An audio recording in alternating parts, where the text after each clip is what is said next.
When we graduated from high school, we decided we were going to go off to Europe for a year. So we had $2,000 in our pockets. Figured that was enough for a year. And we got ourselves some bikes and a tent, and off we went. And not very far into the trip, we ran into Mark and Gary, who was speaking here in a second after me. But that trip was full of adventure, all kinds of adventures. We were biking, we were going around trains all over Europe, we were climbing mountains. We got into quite a few close scrapes. And then in the winter we ran out of money, believe it or not. So we landed up in a German ski resort and got ourselves jobs there. You know, as ski lift operators, and made enough money to be able to bike our way back through France and Belgium and get back eventually home. So you get pretty close to someone when you're living in a tent with them for a year, especially someone who snored as loud as Rollan did. I once actually did a test to see how far away I had to go before I could not hear him anymore. And it was 150 yards. Anyway, that trip was just part of it. Then Rollan continued loving his adventure. He would travel the world. And if that wasn't enough, he decided to swim with the sharks on Wall Street. Did a lot of backpacking, mountain climbing. Last June, he and I climbed Mount Shasta together. And then, of course, he was doing a lot of surfing and recently flying. And last Saturday, he called me and said, "Hey, Scott, the surf is 5 to 8 feet right now. You got to come. You're going to love it." I said, "I got to do some stuff around the house." "Drop it, man. Let's go surfing." But he did. He loved adventure. He also loved music. I met Rollan by, really, when we got to know each other most was in high school.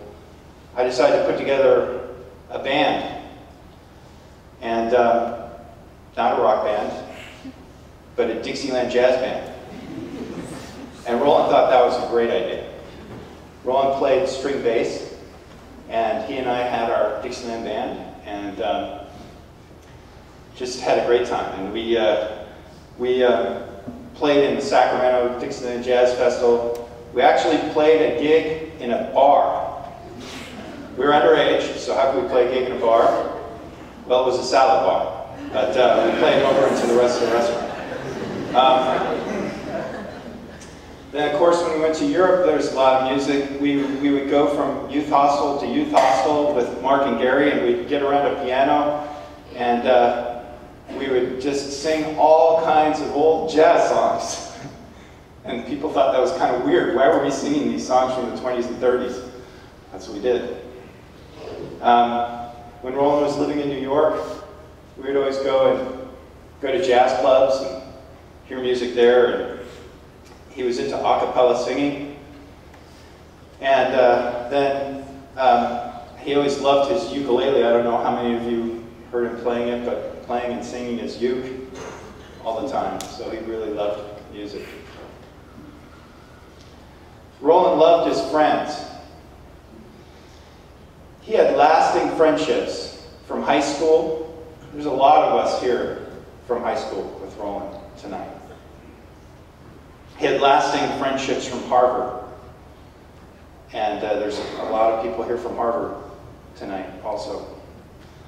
Lasting friendships from grad school in Berkeley. Again, there's a bunch of us here from Berkeley.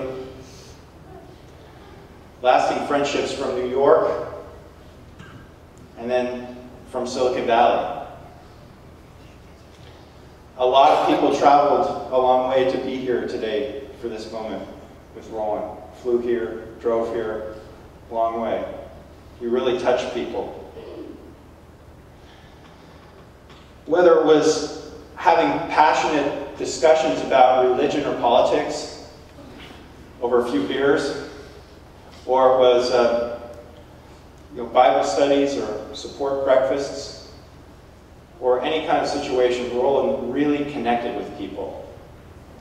He was interested in what's going on in their lives and made sure to stay in touch and just connected on a deep level with a lot of people. There's at least 3 people here for which he was the best man in their wedding, and he was a groomsman in a lot of weddings. So he loved his friends. Rollan loved his family. He's loved his father, and he loved his mother, and he loved his sister. And I just loved seeing that. And one of the things that I always enjoyed was watching his mom, Rollan and his mom, talk to each other. And Jenny would be rattling on in something in Korean that I would have no idea what she's saying. And Rollan would be talking back in English, and so I'd get sort of half of the situation. And then they'd be going back and forth and back and forth. And there's a lot of love there. And Rollan loved Marie and loved his kids. He loved playing with his kids. He loved praying with his kids.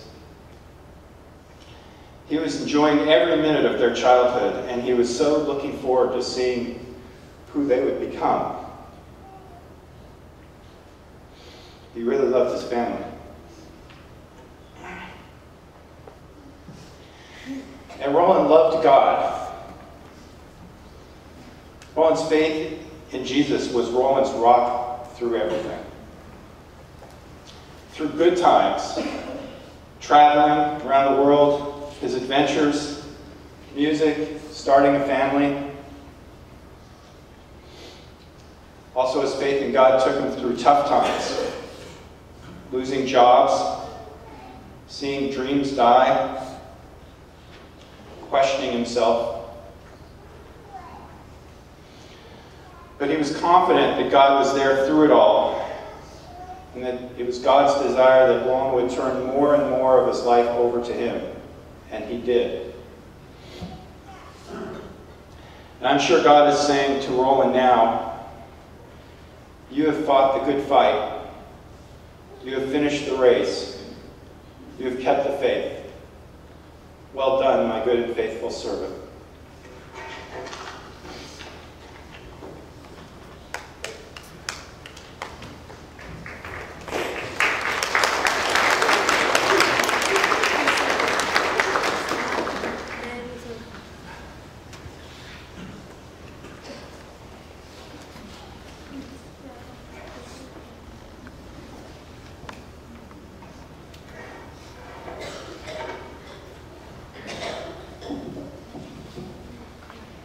Mark and I thought we would recount some of the stories that Scott was referring to during our long history, having Rollan as such a great friend. And I think it all began for me when I was in middle school, and it was the first day of middle school, and there was this new kid that came to the school because he hadn't lived in the area, and in our school in Newport Beach. I think Rollan was the only Asian person in the entire school.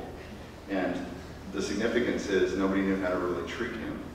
And so some people would come up to him and start picking on him.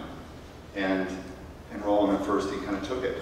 And then finally one day he just had enough, and he went up to the biggest kid that was picking on him, and he just kicked him.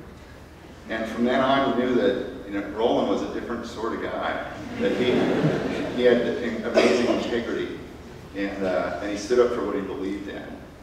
And I think that was, I was really amazed that somebody could do what he did. And then I think the next time that kind of stands out in my mind was when we were in high school, and I went to a football game. I really wasn't paying attention to the game.